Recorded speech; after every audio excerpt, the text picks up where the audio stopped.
Je voudrais aussi vous demander de saluer la présence de la représentante de Madame le ministre de l'Enseignement supérieur et de la Recherche scientifique. Je voudrais aussi vous demander de saluer la présence de Dr Nguessan José, qui représente le directeur du CIRES, qui est notre institution de tutelle. Nous avons aussi la présence dans la salle de Dr Flaubert Mbiekop, qui est administrateur de programme au CRDI, la cheville ouvrière, on va dire, de ce partenariat entre le CRDI et nos institutions de recherche en Côte d'Ivoire. Je voudrais vous demander de le saluer, s'il vous plaît. Monsieur le directeur de la CAPEC, c'est le professeur Auré Alban Alphonse Emmanuel. Il n'est plus à présenter. Je voudrais lui demander de venir ici et maintenant, en vertu des quelques pouvoirs qui me sont conférés ce jour, pour délivrer son mot de bienvenue.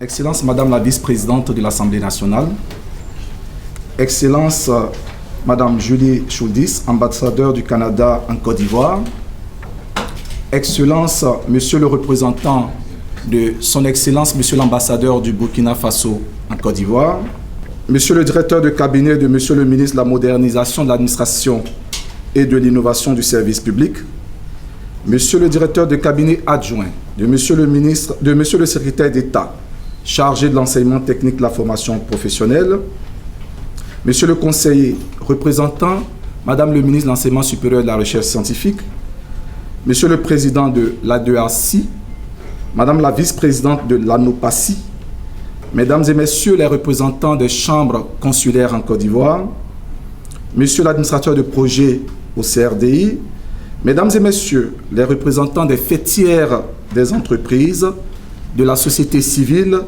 et d'organisations internationales, Mesdames et Messieurs les conseillers spéciaux, Mesdames et Messieurs les directeurs généraux, Monsieur le directeur adjoint du CIRES, Mesdames et Messieurs les directeurs chefs de service d'administration centrale, Mesdames et Messieurs les chercheurs et chercheurs associés de la CAPEC, honorables invités, chers collègues enseignants-chercheurs, chers doctorants, chers amis de la presse, Mesdames et Messieurs, en vos rangs, qualités et grades. Je voudrais, avant tout propos, souhaiter à tous la bienvenue dans cette salle de l'hôtel Tiama, qui abrite la cérémonie de lancement du projet de recherche de la cellule d'analyse de politique économique du CIRES-CAPEC sur le thème « Inclusion économique des jeunes et des femmes par l'entrepreneuriat inclusif » cas de la Côte d'Ivoire, du Burkina Faso et du Kenya. Permettez-moi de saluer la présence distinguée de Monsieur le ministre du Commerce, de l'Artisanat et de la Promotion des PME, et de celle de son Excellence, Madame l'ambassadeur du Canada en Côte d'Ivoire. Merci. Monsieur le ministre, votre présence rassurante nous réconforte et témoigne de l'intérêt tout particulier que vous portez à la CAPEC. Vous n'avez pas hésité à répondre favorablement à la sollicitation qui vous a été adressée pour parrainer cette cérémonie. Le CIRES, représenté par son directeur adjoint Dr Nguessan José, et toute l'équipe de la CAPEC sont fiers de vous avoir comme parrain. Il faut rappeler que la CAPEC en 2016 a produit, pour le compte de votre département ministériel, le rapport d'études en vue de la mise en place du statut de l'entrepreneur. Vous êtes, Monsieur le ministre, au cœur des stratégies de lutte contre la vie chère en Côte d'Ivoire qui visent à réduire les pesanteurs du marché sur les populations vulnérables. Le projet de recherche de la CAPEC sur l'entrepreneuriat inclusif pourra en effet contribuer à la réduction de la pauvreté, à plus de productivité et à un plus grand bien-être des personnes au bas de l'échelle sociale.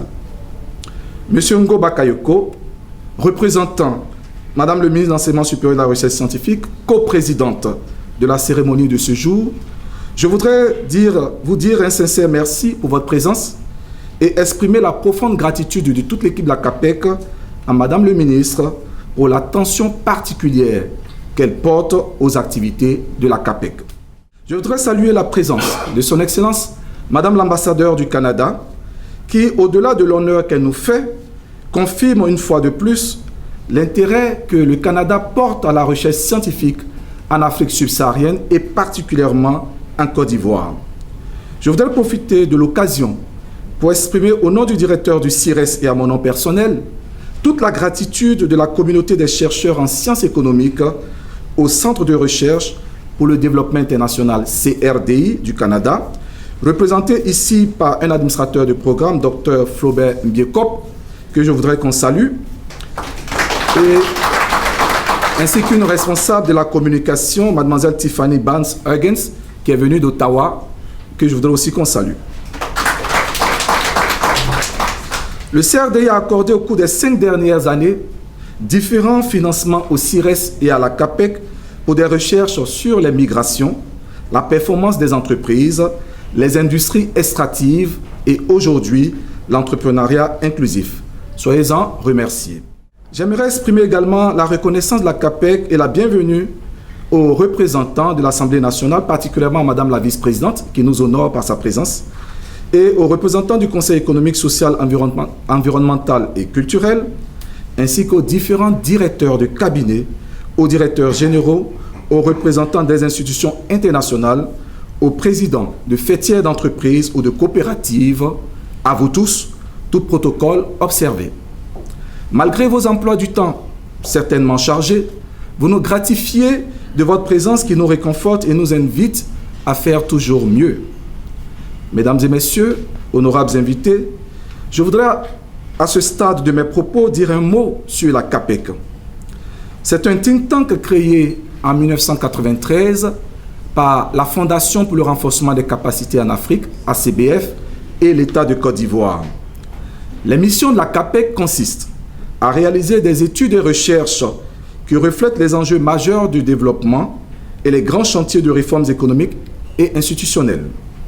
Renforcer les capacités de l'administration publique, du secteur privé et de la société civile et vulgariser les résultats des études de recherche pour éclairer l'opinion et la décision des parties prenantes en matière de conception et de mise en œuvre des politiques économiques.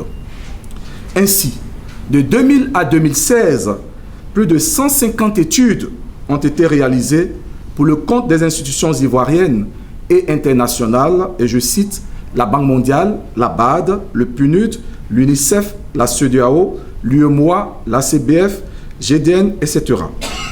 La CAPEC a formé plus de 1600 cadres de l'administration publique et privée, de la société civile, à des thématiques capitales pour le développement national et sectoriel. Monsieur le ministre, Excellence Madame l'ambassadeur, Mesdames et Messieurs, honorables invités, cet atelier de lancement vise à faire connaître le projet de recherche sur l'entrepreneuriat inclusif et à requérir l'adhésion et l'implication des parties prenantes en vue d'une mise en œuvre efficace. Il faut noter que le rôle crucial du secteur privé dans l'atteinte des objectifs de développement durable a été reconnu lors de la 3e conférence internationale sur le financement du développement tenue à Addis Abeba. Ce rôle du secteur privé ne se limite plus à la responsabilité sociale ou à la philanthropie, mais ce secteur devient le principal vecteur de développement, ce qui exige un engagement fondamentalement différent. Ainsi, les entreprises doivent innover et développer des approches permettant de répondre efficacement aux besoins des populations des pays en développement. C'est ainsi qu'en vue de favoriser une meilleure compréhension des facteurs pouvant entraîner une plus grande contribution du secteur privé dans l'atteinte des ODD et de l'impact que pourrait entraîner la vulgarisation de l'entrepreneuriat inclusif dans la réduction de la pauvreté dans les pays en développement, le CRDI soutient en Amérique latine, en Asie et en Afrique la recherche sur les modèles d'entreprises inclusives qui souscrivent à des objectifs sociaux, environnementaux et économiques. Ce projet, qui comprend des équipes de recherche de la Côte d'Ivoire, du Burkina Faso et du Kenya, s'inscrit dans cette dynamique. Notre objectif est d'identifier les incitations que peuvent offrir les gouvernants pour que les entreprises, et particulièrement les grandes entreprises, puissent s'inscrire dans ce modèle. Pour y arriver, nous avons besoin de l'adhésion de tous, des responsables d'entreprises, des coopératives, des unités intervenant dans la chaîne de valeur des grandes et moyennes entreprises, des institutions comme l'Assemblée nationale, le Conseil économique et social, de la presse, des chercheurs, de la société civile et surtout du gouvernement. C'est pourquoi nous nous réjouissons de la présence de tous. Je voudrais, mesdames et messieurs, terminer mes propos en réitérant mes vifs remerciements à Monsieur le ministre du Commerce, de l'Artisanat et de la promotion des PME, à son Excellence Madame l'ambassadeur du Canada en Côte d'Ivoire, à Madame le ministre de l'Enseignement supérieur et de la Recherche scientifique ici représentée, à Madame la vice-présidente de l'Assemblée nationale, à vous tous qui êtes présents. Je nous souhaite ainsi une fructueuse cérémonie de lancement. Je vous remercie pour votre aimable attention. Je voudrais inviter à ce pupitre Son Excellence Madame l'ambassadeur du Canada en Côte d'Ivoire pour son mot.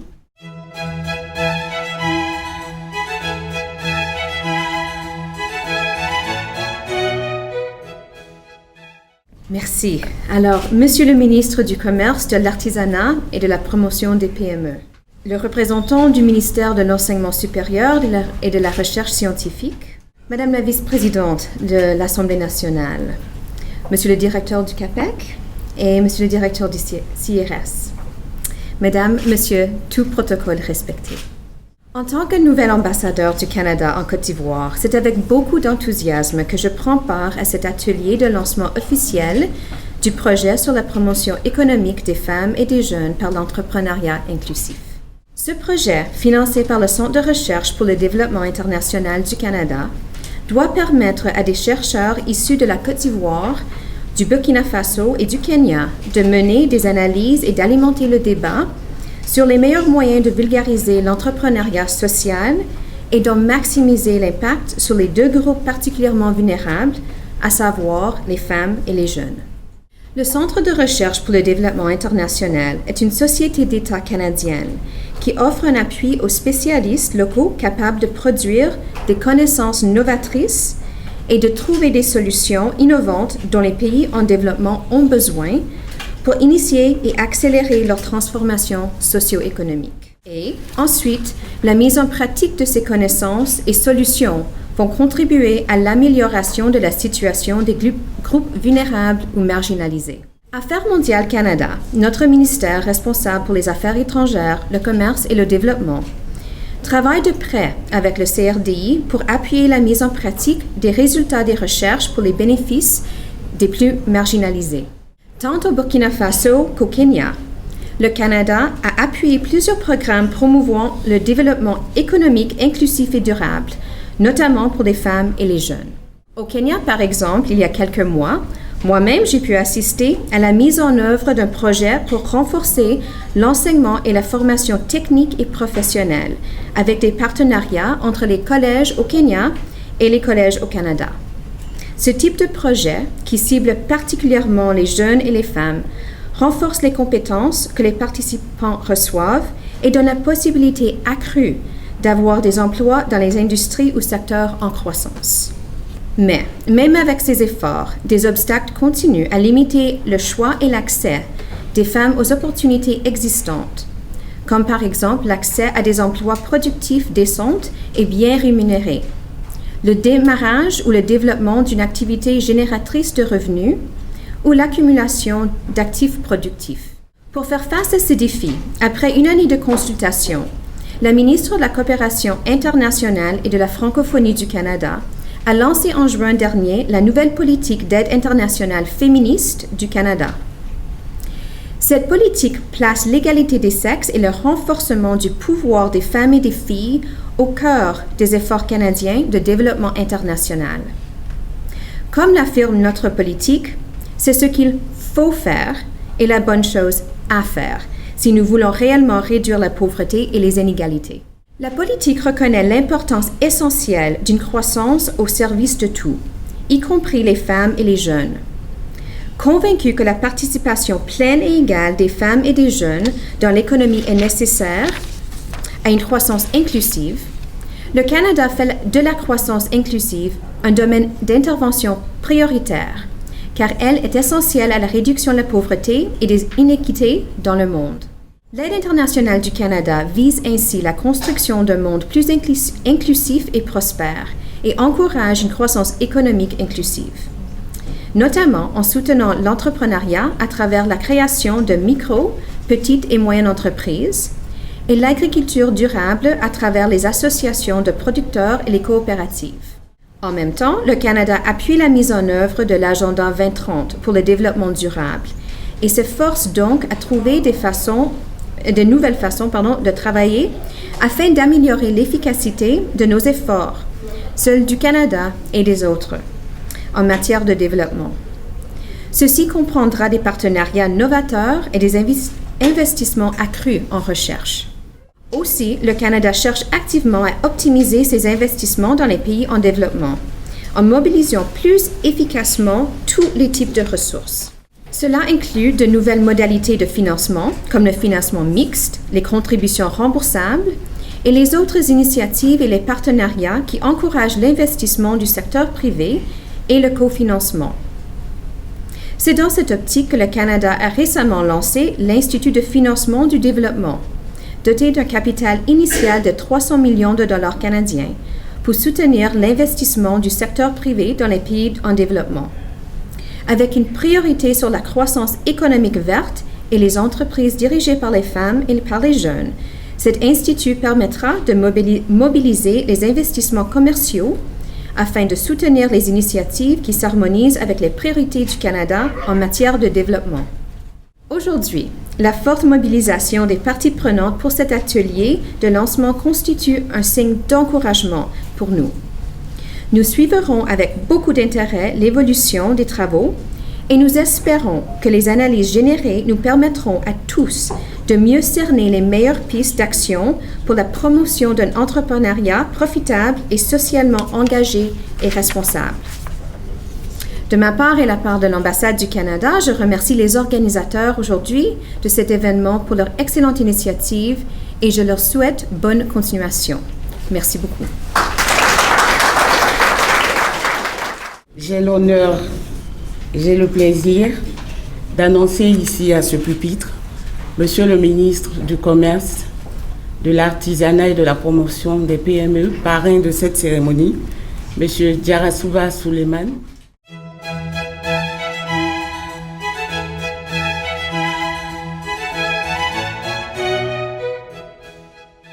Julie Chouldis, ambassadeur du Canada auprès de la République de Côte d'Ivoire. Monsieur le professeur Aoré Alban, directeur de la CAPES. Monsieur le professeur Ngaladio. Monsieur le conseiller technique, Monsieur Bakaye Kongo, représentant Madame le ministre de l'Enseignement supérieur et de la Recherche scientifique, présidente de la cérémonie, Monsieur le président de l'ADACI, Madame la vice-présidente de l'ANOPACI, Monsieur l'administrateur des projets du CRDI, Mesdames et Messieurs les représentants des chambres consulaires, Monsieur le représentant de l'ambassadeur du Burkina Faso en Côte d'Ivoire, Mesdames et Messieurs les représentants des fêtières, des entreprises de la société civile et organisations internationales, Monsieur le directeur adjoint du CIRES, chercheurs associés, le personnel d'appui de la CAPEC, honorables invités, chers amis de la presse. Je voudrais, avant tout propos, vous dire combien j'apprécie d'être ici ce matin parmi vous à l'occasion du lancement du projet de recherche piloté par la cellule d'analyse et de politique économique et du CIRES, la CAPEC. Qu'il vous plaise, au nom de son Excellence M. Alassane Ouattara, président de la République de Côte d'Ivoire, et de M. Amadou Gon Coulibaly, Premier ministre, ministre du Budget et du Portefeuille de l'État, chef de gouvernement, je salue et félicite cette initiative et ses promoteurs, en même temps que j'exprime la gratitude du gouvernement ivoirien au Canada. Pays ami et partenaire, représenté par son ambassadeur, son Excellence Madame Julie Chouldis, que je vous demande d'ovationner. Excellence Madame l'ambassadeur, vous voudriez bien transmettre au peuple et au gouvernement canadien les compliments de la République de Côte d'Ivoire, qui apprécie la coopération exemplaire qui lie si heureusement nos deux pays. En l'occurrence, vos appuis et soutiens multiformes en faveur du CIRES et de la CAPEC à travers le Centre de recherche pour le développement international qui ont contribué à la promotion des politiques en faveur d'une plus grande performance des entreprises ivoiriennes et au développement de la recherche. Je voudrais également saisir le cadre de cette cérémonie pour saluer la CAPEC, qui a contribué à travers l'étude réalisée sur le statut de l'entrepreneur à la formulation du décret portant statut de l'entrepreneur adopté récemment en Conseil des ministres. Mesdames et Messieurs, honorables participants, nous sommes réunis ce matin autour du thème « Inclusion économique des jeunes et des femmes » par l'entrepreneuriat inclusif, cas de la Côte d'Ivoire, du Burkina Faso et du Kenya. Vous voudriez bien noter avec moi qu'à travers le leadership de son Excellence Alassane Ouattara, président de la République, la politique de développement de la Côte d'Ivoire met l'accent sur l'emploi des jeunes et l'autonomisation des femmes. Dans ce cadre, le PND 2016-2020 met l'accent sur le développement du capital humain et l'amélioration du bien-être des populations, notamment les plus faibles. Pour y parvenir, la contribution du secteur privé est attendue, qui pourrait se traduire en partie par la diffusion de pratiques innovantes comme l'inclusive business ou entrepreneuriat inclusif. L'examen du thème du projet de recherche de la CAPEC appelle de ma part deux questions essentielles qui constitueront la trame de mon propos. Comment le modèle de l'entrepreneuriat inclusif peut-il contribuer à la création d'emplois pour les jeunes et à l'autonomisation des femmes? Et de deux, quelle devra être la contribution de l'État de Côte d'Ivoire pour accélérer le développement de l'inclusive business dans notre pays? Madame l'ambassadeur, Mesdames et Messieurs, honorables participants, en vue d'adresser efficacement les problématiques liées à la réduction de la pauvreté, la plupart des pays africains ont adopté et mis en œuvre des politiques d'ajustement structurel. Le document de stratégie de réduction de la pauvreté, les initiatives PPTE, etc. L'analyse de ces initiatives conclut à des résultats plus généralement mitigés. En Côte d'Ivoire, par exemple, le taux de pauvreté est passé de 10% en 1985 à plus de 32,6% en 2002, selon l'enquête de niveau de vie de 2002. Aujourd'hui, le plan national de développement mis en œuvre depuis 2012 permet quelques avancées. La Côte d'Ivoire enregistre une reprise économique rapide et forte après la crise post-électorale et le taux de croissance du PIB est passé de moins 4,7% en 2011 à 10,7% en 2012, 9,2% en 2013, 8,5% en 2014 et 9,5% en 2015. Ces résultats sont attribuables à une augmentation des investissements publics et privés. La croissance économique a entraîné une augmentation de 14% de l'emploi entre 2002 et 2014 et une réduction de la pauvreté passant de 48,9% en 2008 à 46,3% en 2015. La deuxième phase de ce plan, dit PND 2016-2020, envisage de traiter notamment les défis du développement humain, avec pour axe la mise en place de mécanismes favorisant l'emploi des jeunes, le soutien aux producteurs ruraux, un système de protection sociale qui renforce la résilience et la capacité productive des ménages pauvres et vulnérables. Il me paraît donc utile de le réfléchir profondément aux meilleures stratégies et aux types de coopération pour accélérer la création d'emplois, l'autonomisation des femmes et la réduction de la pauvreté. C'est ici que le projet CAPEC trouve l'essence de sa pertinence. Du rôle des entreprises inclusives dans la création d'emplois et l'autonomisation des femmes. La croissance rapide et l'amélioration du niveau de vie dans les pays en développement créent une demande de biens et de services par des personnes à faible revenu évaluée à 5 milliards de dollars par an selon l'OCDE.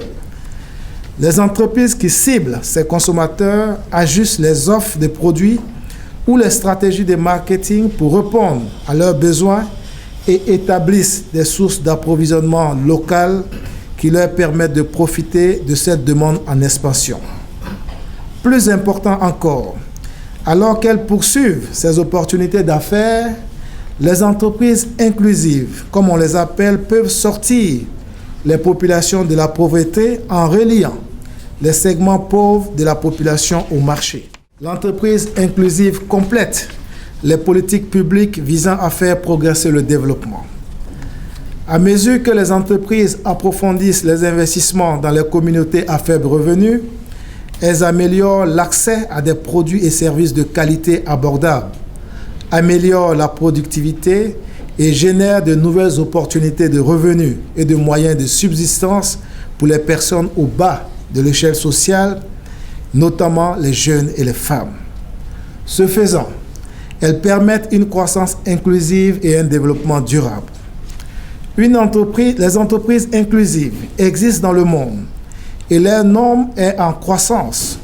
Selon la Commission européenne en 2014, les banques multilatérales de développement ont investi plus de 15 milliards de dollars dans des approches commerciales inclusives.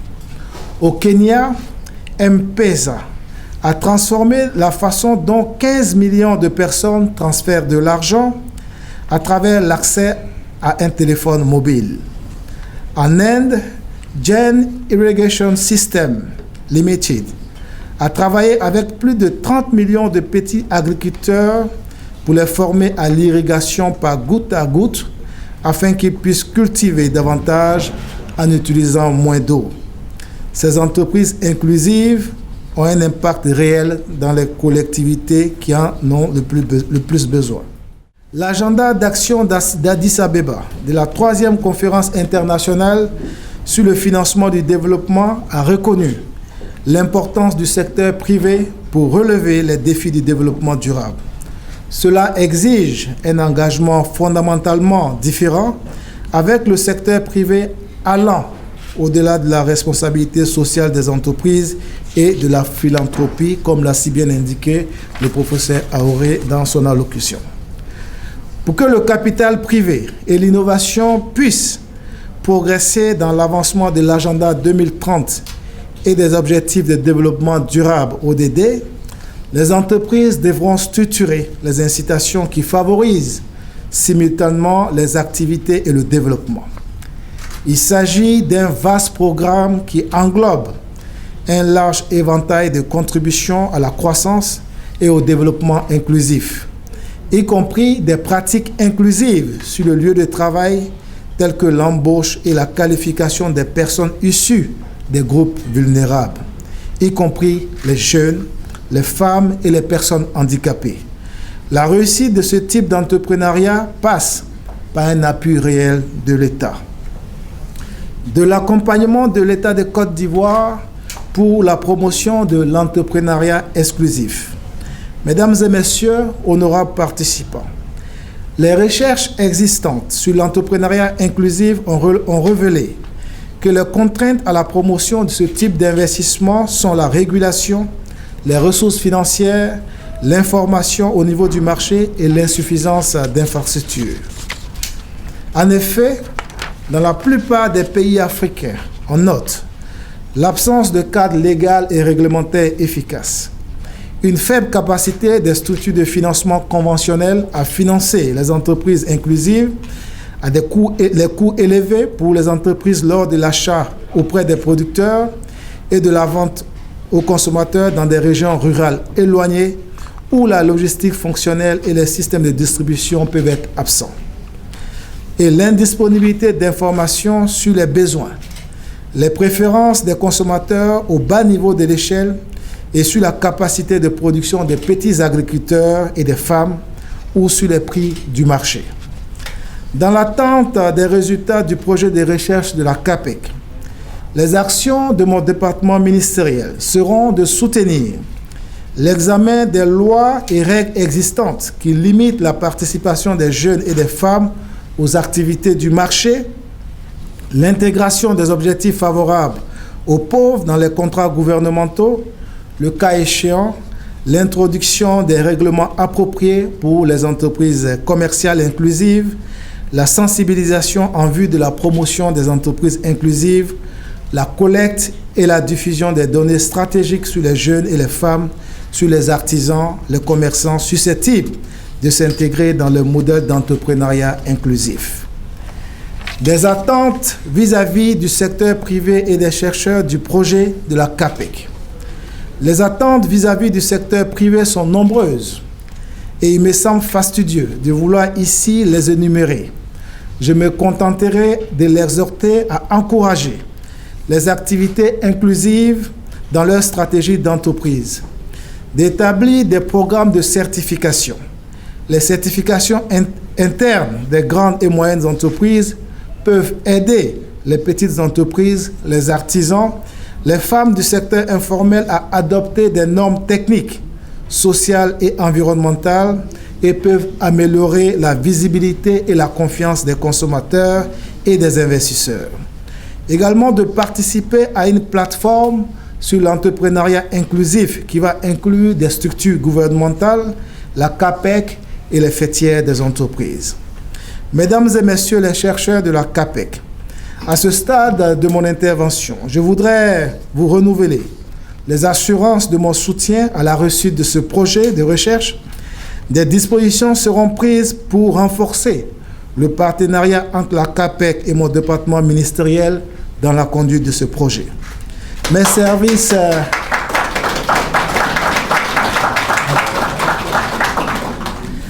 services sont donc disponibles pour vous faciliter la collecte des informations. Je reste attentif aux résultats des travaux qui seront conduits afin d'affiner les actions que j'ai énumérées ci-avant.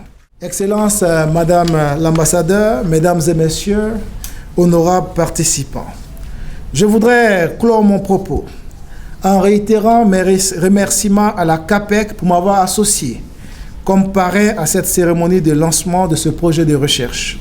Je voudrais également réaffirmer la gratitude du gouvernement et du peuple ivoirien au Canada et vous dire, Excellence, Madame l'ambassadeur Julis Schuldis, combien j'apprécie votre disponibilité et votre engagement à nos côtés. Je vous remercie tous pour votre engagement à la bonne tenue de ce projet de recherche. tout en vous souhaitant plein succès à ce projet et dans l'attente de recevoir les résultats, je déclare solennellement lancer les travaux du projet de recherche de la CAPEC sur le thème « Inclusion économique des jeunes et des femmes par l'entrepreneuriat inclusif » cas de la Côte d'Ivoire, du Burkina Faso et du Kenya. Je vous remercie.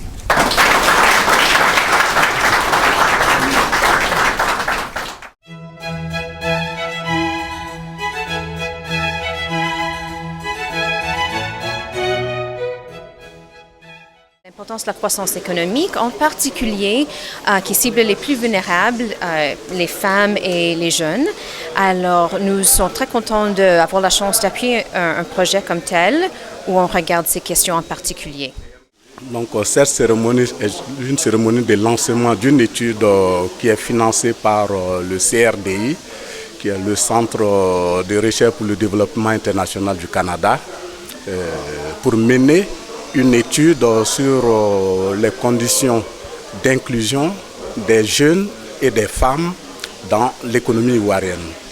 Donc il s'agit d'une question relativement importante parce que dans cette période de forte croissance, on voit très souvent les jeunes et les femmes qui parfois se plaignent de ne pas être prises en compte.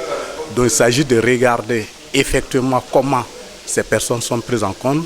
Si tel n'est pas le cas, qu'est-ce qui crée les blocages et quelles sont les mesures qui pourraient être formulées ou mises en œuvre pour permettre leur pleine inclusion dans la dynamique de développement de notre pays. Robert Ndieko, administrateur principal du programme au Centre de recherche pour le développement international. Je suis canadien. Le CAD est une entreprise d'État du Canada qui finance la recherche dans les pays en développement, donc apporte un soutien à la fois financier et technique dans l'objectif, n'est-ce pas, d'accompagner ces pays dans la recherche de solutions aux problèmes qu'ils rencontrent dans leur processus de développement. Alors, ce que nous avons remarqué, c'est que les jeunes et puis les femmes qui constituent la majorité de la population dans nos États, cette majorité-là est très souvent marginalisée, n'a pas accès à des emplois de bonne qualité, à des emplois bien rémunérés. Et cette majorité également a de la difficulté à démarrer leur propre entreprise. Et donc, ce que nous essayons de faire, c'est trouver les moyens pour que ces deux groupes puissent, n'est-ce pas, trouver le moyen de s'insérer dans les processus productifs qui pourront non seulement leur permettre d'apporter leur contribution à la production de la richesse nationale, mais aussi bénéficier, n'est-ce pas, des fruits de cette richesse-là. Il est difficile de s'attaquer à tout en même temps, donc nous essayons de faire les choses progressivement. Avant ceci, il y a eu d'autres projets. Il y a eu un projet qui a porté, n'est-ce pas, sur l'analyse des déterminants de la performance de l'entreprise. Et en toile de fond, c'était la même problématique, à savoir que si on comprend ce qu'il faut faire pour rendre nos entreprises plus dynamiques, plus performantes, cela va se traduire en termes de création d'emplois, à la fois pour les femmes et puis pour les jeunes. La raison qui nous amène à faire ce focus particulier sur l'entrepreneuriat inclusif cette fois-ci, c'est parce que nous essayons de sensibiliser un peu plus à la fois le secteur privé, mais aussi les décideurs, sur la nécessité, n'est-ce pas, de travailler ensemble pour atteindre cet objectif qui est à la fois un objectif social, mais aussi un enjeu économique pour nos pays. Les attentes sont assez simples. Il s'agit, n'est-ce pas, de documenter qu'est-ce qui est déjà en train de se faire sur le terrain en termes d'entrepreneuriat inclusif. Il s'agit de comprendre quelles sont les contraintes auxquelles les entreprises qui essayent d'adopter ce mode d'entrepreneuriat sont confrontées.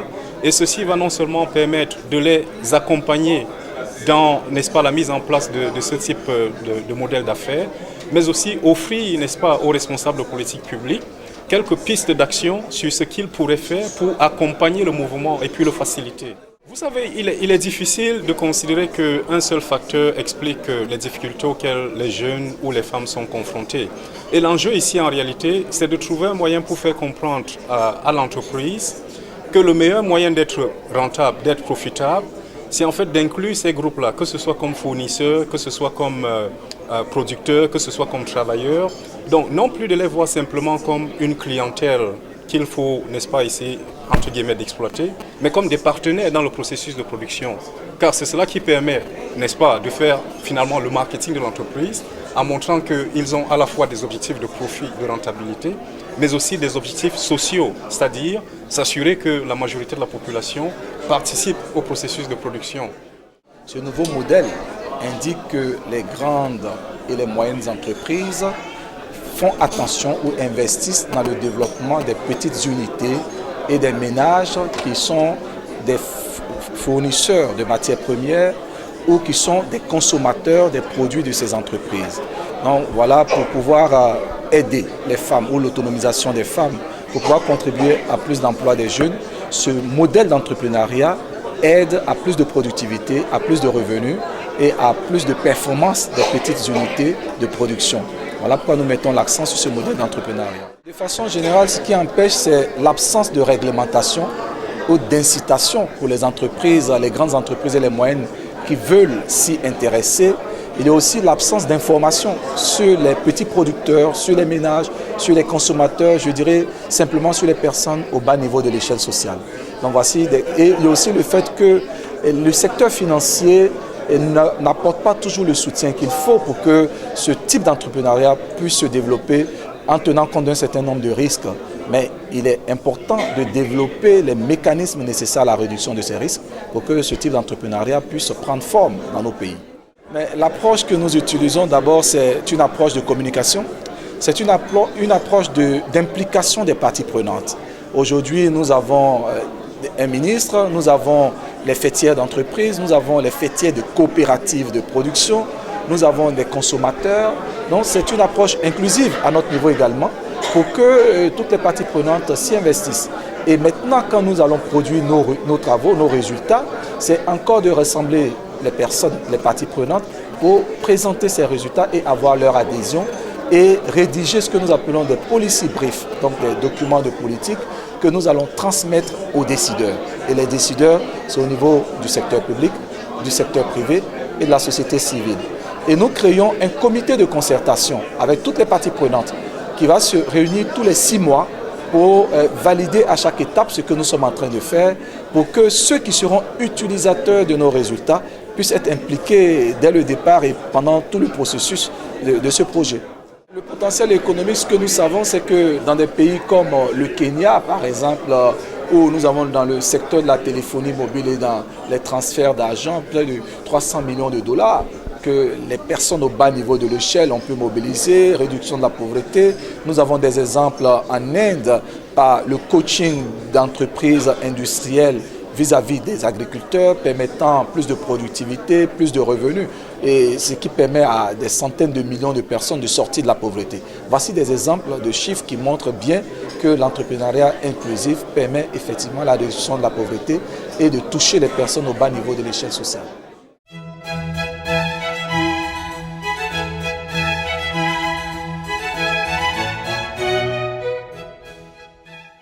Alors, nous sommes dit, quelle est la situation en Afrique subsaharienne? Est-ce qu'il y a des entreprises qui participent qui prennent ce genre d'initiative?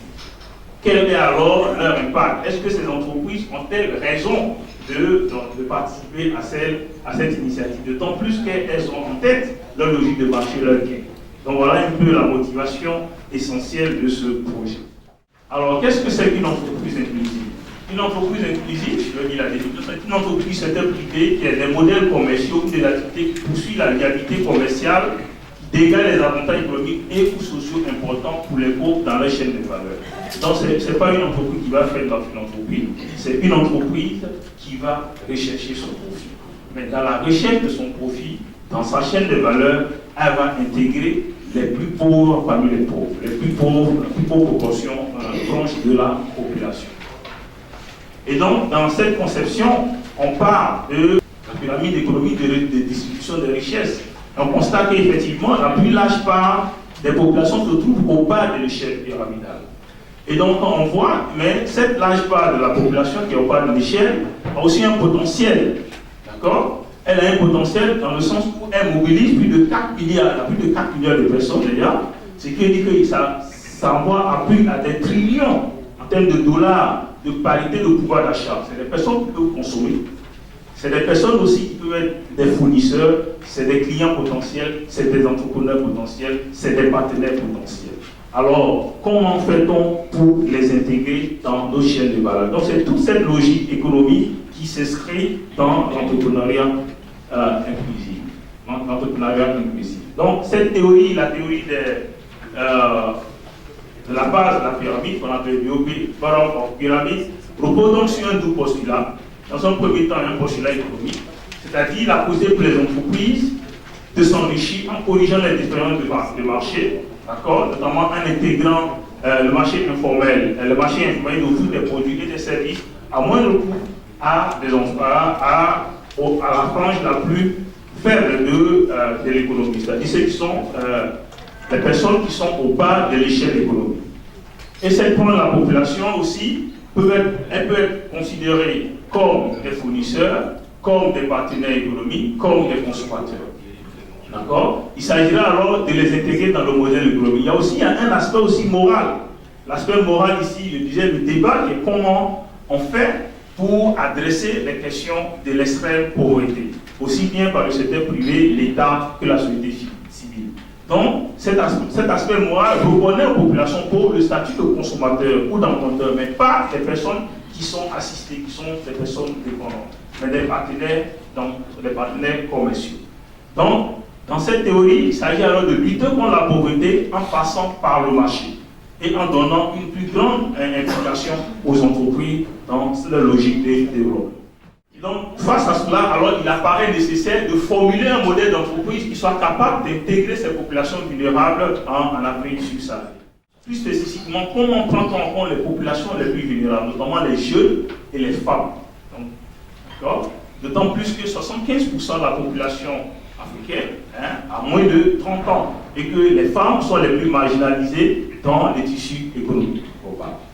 Et aussi, en adressant cette question, ça nous permet de voir la contribution du secteur privé au financement de l'objectif de développement durable, notamment en adressant les deux objectifs. L'objectif 1, qui est la participation à l'éradication de l'extrême pauvreté, et l'objectif 5, qui est la promotion de l'égalité du genre. Et donc, les questions de recherche que ce projet essaie d'adresser sont au nombre de 4. Premièrement, quelles sont les caractéristiques des entreprises qui pratiquent l'entrepreneuriat inclusif en Afrique subsaharienne et quels en sont les déterminants? On veut savoir les entreprises, quel est le profit de ces entreprises-là. Est-ce que les entreprises, quels sont les effets de l'entrepreneuriat sur les revenus et le bien-être des populations bénéficiaires? Est-ce qu'une entreprise, du secteur informel ou bien un ménage qui ne bénéficie pas de l'entrepreneuriat inclusif a un niveau de bien-être qui est différent de celui d'un autre ménage qui profite de cet environnement? Les entreprises qui pratiquent l'entrepreneuriat inclusif sont-elles performantes que celles qui sont dans un business traditionnel? Ça permet de savoir est-ce que les entreprises ont elles-mêmes intérêt à intégrer cette approche dans leur core business. Est-ce qu'il y a une différence en termes de genre entre hommes et femmes, en termes d'impact de ces revenus?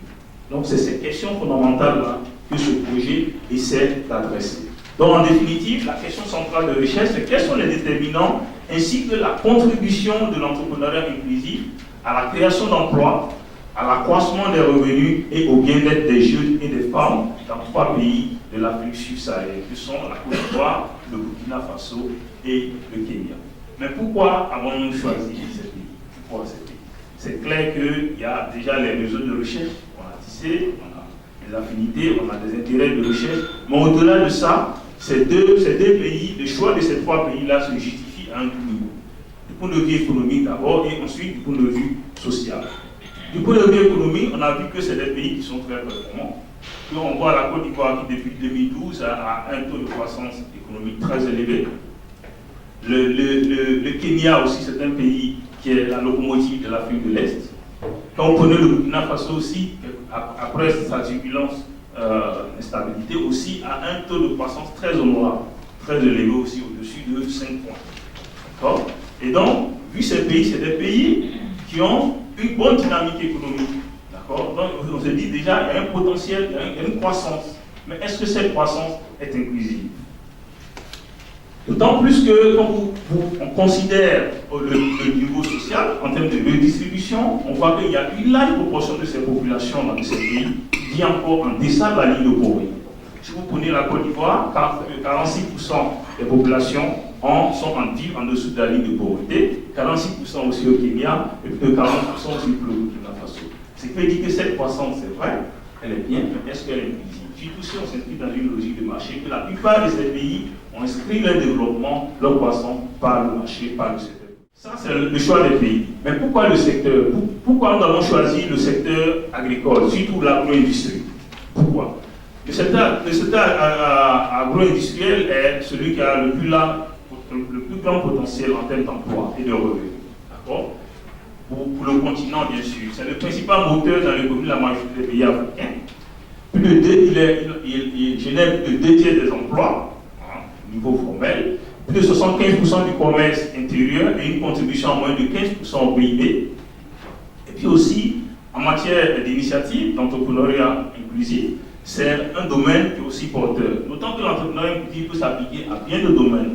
Finance, tourisme, etc., télécom, etc. Mais ici, nous nous sommes focalisés sur le domaine agricole parce que c'est là où nous sentons ce potentiel. Et donc, si vous prenez, ça se diffuse par pays, si vous prenez le cas de la Côte d'Ivoire, l'agriculture représente près de 17% PIB, qui représente 43% des emplois, si on se réfère à l'enquête emploi de 2013. Et la Côte d'Ivoire, évidemment, c'est le premier producteur mondial de cacao. Si vous prenez le Kenya aussi a une industrie agroalimentaire très dynamique, qui représente près de 24% du PIB, occupant 70% de la population active, et qui vit en zone rurale, et 17% des emplois formels. Le Kenya aussi, il faut le rappeler, c'est le premier exportateur mondial de thé noir.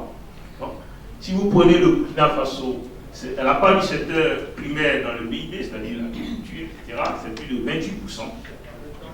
Avec une production de coton, par exemple, qui est estimée à plus de 630 000 tonnes au cours de la campagne 2012-2013. Donc le Burkina Faso, c'est le premier pays producteur africain de coton. Donc c'est dire que vous avez des pays qui sont très performants dans le secteur agro-industriel, dans le secteur agricole surtout. Et donc, nous allons voir s'il y a l'implication des multinationales, il y a l'implication des grandes entreprises, est-ce que leur activité commerciale est une approche inclusive.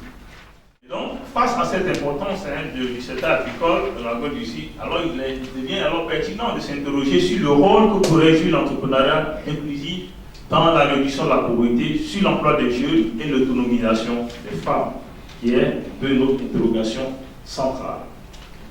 Et donc, l'objectif général de ce projet, c'est d'analyser la contribution de l'entrepreneuriat inclusif au bien-être des jeunes et des femmes en Côte d'Ivoire, au Burkina Faso et au Kenya.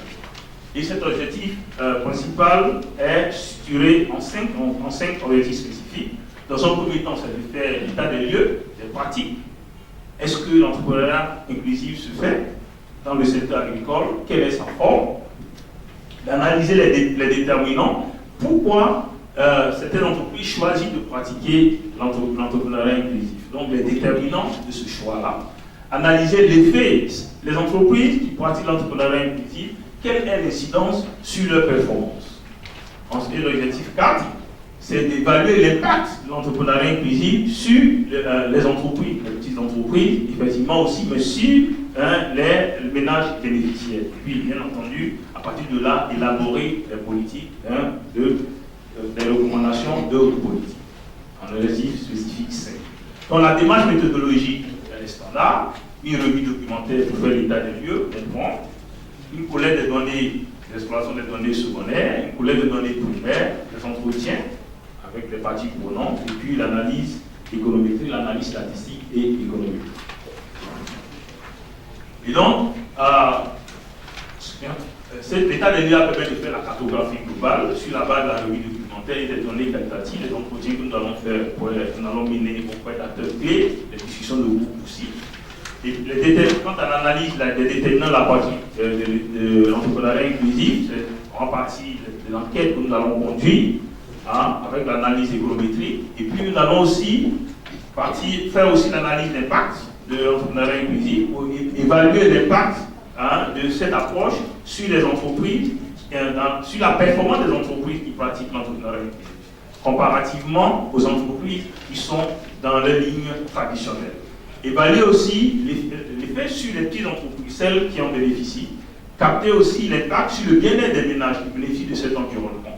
Et puis, bien entendu, la méthode, c'est des tests de différents moyens, c'est des estimations économétriques, c'est l'étude, c'est le recours aux méthodes d'études d'impact.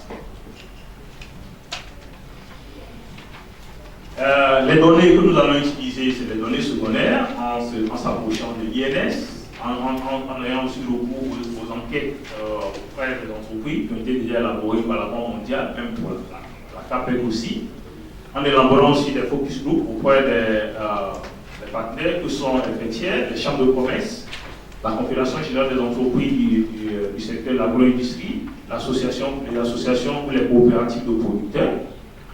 Et nous allons mener une enquête.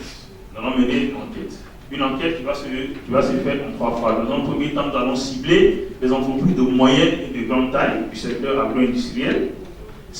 Quelle pratique l'entrepreneuriat inclusif ou pas.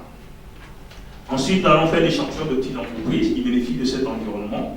Et enfin, nous allons tirer les employés de des petites entreprises qui bénéficient de l'environnement de l'entrepreneuriat inclusif pour pouvoir capter l'incidence sur le bien-être. Que faut-il attendre de ce projet? D'abord, chaque pays doit pouvoir faire l'état des lieux, la cartographie de la pratique de l'entrepreneuriat inclusif. Donc, on doit avoir un rapport d'état des lieux par pays, ce qui nous donne 3 rapports. Chaque chercheur, au nombre de 3 chercheurs par pays, doit produire 2 articles de recherche. Donc, à la fin, on aura 18 articles. Et puis, il aura une publication publiée au moins dans une revue scientifique de renom, un article de recherche. Donc, à terme, on devrait pouvoir avoir 9, en raison de 3 par pays. Et un rapport semestriel, produit des rapports semestriels de suivi, par exemple 12 à la fin, et puis produit des documents de politique, ce qu'on appelle les policy briefs, d'accord, un par chercheur en raison de 18, et puis un rapport général de mise en œuvre du projet par pays. Enfin, un rapport de synthèse globale qui permet de faire une analyse comparative des 3 pays. Donc, à moyen terme, il s'agit de faire ressortir l'ampleur de l'entrepreneuriat dans chaque pays, de fournir des éclairages utiles au pouvoir public et de montrer les gains pour les entreprises privées qui aimeraient pratiquer l'entrepreneuriat. La diffusion des résultats. Nous allons procéder à la dissémination des résultats sous forme d'articles scientifiques, de livres, de mémoires, de thèses. Disons que nous avons, comme dans les extrants, on doit avoir un ensemble de thèses. Nous avons des doctorants qui travaillent, qui vont mener leurs thèses sur ça. Nous allons avoir à la fin du projet 12 thèses, 12 thèses et mémoires à la fin du projet. Ici, nous avons nos doctorants, nous avons deux doctorants ici. Donc, nous allons produire des policy briefs à éditer, à distribuer dans chaque pays, des couvertures médiatiques, des ateliers, comme nous le faisons aussi, l'atelier de lancement. Aussi bien au niveau aussi l'atelier de clôture du projet, des séminaires de dissémination, des publications scientifiques et puis gestion régulière d'un site interactif où les gens pourront faire leurs contributions, partager les expériences d'entrepreneuriat. Effectivement, c'est un projet et le projet a des risques.